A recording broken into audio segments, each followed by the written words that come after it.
welcome to ShowMeTheCurry.com. I'm Hital. I'm Anuja, and today we're going to show you one of our party favorites, buttered walnut mousse. Yummy.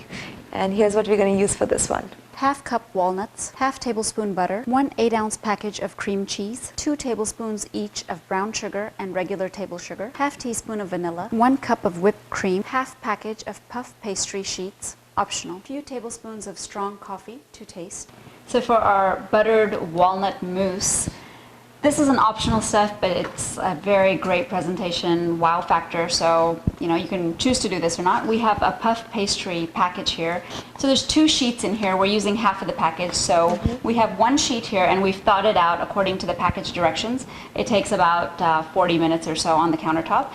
And we put it on a floured surface here, and we're going to divide this into 12 portions. So it's already folded in thirds, so we cut it into thirds, and now we're going to take our kitchen shears and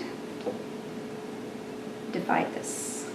Now the puff pastry sheets can be found in the frozen section of your local grocery store. You don't need to go to any specialty store for that one. And basically we have little portions like this, and we're going to take a rolling pin and just roll them out into squares. So you can use some flour to just dust the surface, because otherwise it tends to stick.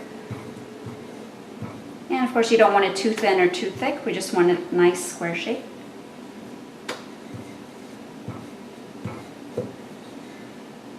So I'm going to continue and roll all these squares out. So while Hethel's doing that, I have a small skillet over here. And I've already added the butter in this, and I'm turned on the stove to a medium. And to this I'm going to add the walnuts. And what we're going to do is we're going to lightly toast the walnuts in the butter.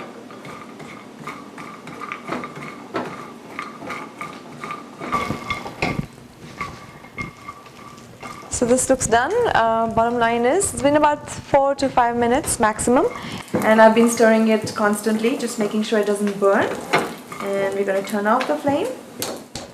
And just keep it aside. Take it off so that it cools down. How are you doing, Hethel? Almost. 2 left. So all our squares are rolled out, and we have a muffin tray here. We've lightly coated it with oil. And we're going to push these squares into each muffin, and it's going to make a little bowl for us. And you can gently fold the sides and also make a nice shape. Very cute. So this is going to go into the oven, which has already been preheated at 400 degrees Fahrenheit, and it's going to go in for about 15 minutes. But again, like we mentioned every time, everybody's ovens are different. Please keep an eye on it. You don't want them to burn. So our puff pastries are baking.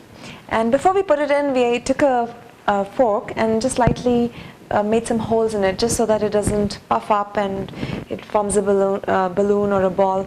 So bottom line is, you want to have that little space to be able to fill in the mousse once it's ready to serve. Right, and so we're going to make the mousse now. We've taken our cream cheese, and it was at room temperature, so we've put it inside of a bowl. And to that we're going to add our sugar and our brown sugar, and mix it really well so the sugar melts.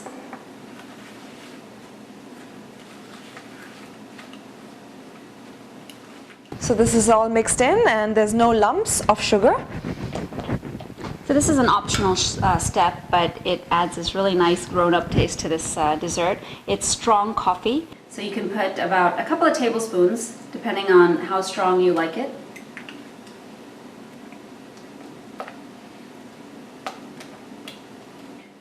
I think walnuts and coffee goes really beautifully well together, so let's go ahead and add some more.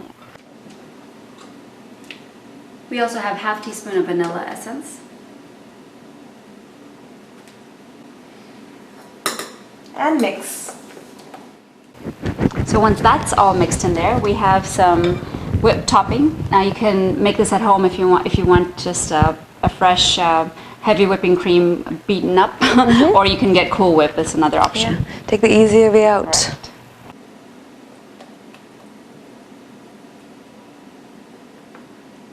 And it's about 1 cup. Excellent. And mix.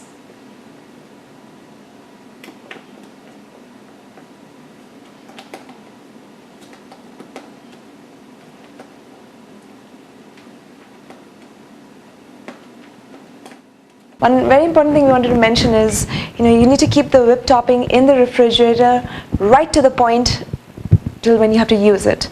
So just before you have to use it, pull it out of the refrigerator and use it, otherwise it just tends to go flat. And the other thing is they actually keep it in the freezer section. So maybe the day before you need to use it, you need to move it from your freezer to your refrigerator and make sure it's nice and thawed out. Right. Mixed in. And finally, our walnuts had cooled down and we just roughly chopped them. They're not huge pieces and they're not tiny, tiny little bits, but just a medium size. And we're going to fold these in. And you also don't want to mix too much at this point because that whipped topping will go flat. Right, ready? So now we'll wait for our puff pastries to finish baking and we'll be back. So the puff pastries have cooled down. They look so cute. They formed a little bowl, just perfect enough for us to put the mousse in. It's adorable. Yes, look at it. So we have a little, if you don't have these, that's absolutely fine too, but we had a little bowl like this. We just drizzled some chocolate sauce over the edges and we're going to place our little puff pastry bowl inside. Right. And just take a spoonful and just put a little bit on top. Perfect. Yeah. So if you have a pastry bag, it works really well. You can put all of this inside of that bag or even a Ziploc bag and then snip a corner of it and you can just, squeeze it into all these little things like this. And if you don't want to serve it individually like this, you can also arrange all of them on a nice big platter and get them ready and drizzle some chocolate sauce over the top. So that's really beautiful as well. Right, but you can go up to this point, but the mousse part you have to put last minute because otherwise the puff pastry will become soggy. Right. Now if you don't have puff pastries and you don't want to bother with that, you have a couple of other options. One is, of course, you can put it in a bowl directly, kind of like that. You can just put it in a bowl and just chill it in the refrigerator till you're ready to serve. The other option, cute option, is these waffle bowls. You can get them at grocery stores. They look so cute. So if you can't find the bowls, waffle bowls, you can always take a cone, a regular cone, and again put it on a plate, put it on the side so that it's kind of tilted. It's not, it's not obviously not standing up. And you can just again take the mousse in the bag and just put it all the way inside. So it's kind of, on its side and with the mousse coming out and just garnish a little bit and That's great presentation. Yes. So a lot of different options, but love this stuff. So what are you going to top it up with? I have a walnut. You saved one? I saved one walnut. She cheated. I thought I was chopping all of them. So people will know this is a walnut mousse. Look at that, beautiful. Very cute. So enjoy your buttered walnut mousse and join us again on another episode of ShowMeTheCurry.com. Adding a pinch of spice and sometimes sweetness to your life.